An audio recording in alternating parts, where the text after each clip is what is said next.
आता सरकारी कर्मचाऱ्यांसाठी मोठी बातमी आहे। शासकीय निमशासकीय सेवेतील सेवानिवृत्त अधिकाऱ्यांना विविध विभागांमध्ये आता कंत्राटी पद्धतीने घेण्याचा निर्णय घेण्यात आला आहे। यानुसार सरकारी कार्यालय तसंच आस्थापनांमध्ये अधिकाऱ्यांच्या एकूण पदांच्या 10% पदांवर निवृत्त अधिकाऱ्यांची नियुक्ती करण्यात येणार आहे। त्यांना वयाच्या 65 वर्षांपर्यंत आणि त्यानंतर देखील क्षमता असल्यास वयाच्या 70 पर्यंत सरकारला आपली सेवा देता येणार आहे।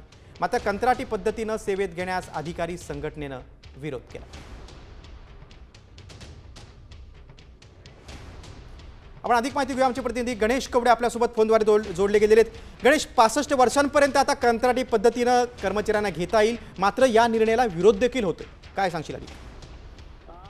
ज्या पद्धतीने निवृत्तीचं वय 58 वर्ष आहे ते कुठेतरी 60 वर्ष करण्यात यावी ही प्रामुख्याने मागणी गेल्या अनेक वर्षांपासून होताना पाहायला मिळते। मात्र 60 वर्षाच्या निवृत्तीचे अद्याप कुठलाही निर्णय घेण्यात आलेला नाही। मात्र 58 वर्षाला तुम्ही सेवानिवृत्त झाल्यानंतर 7 वर्ष कंत्राटी पद्धतीने आता सेवा करू शकता। त्यामुळे 10% ही पदं आहेत ती भरली जाणार आहेत आणि त्यामुळे कुठेतरी 60 वर्ष नियुक्ती केली नाही तर ज्या अधिकाऱ्यांना मतभेद करून आहे त्यांची निवड केली जाईल अशा पद्धतीची आता संघटनेमध्ये आहे ती चर्चा सुरू झालेली आहे। त्यामुळे कुठेतरी आता ज्या शासकीय संघटना आहेत यांच्याकडून या निर्णयाला कुठेतरी विरोध होत आहे।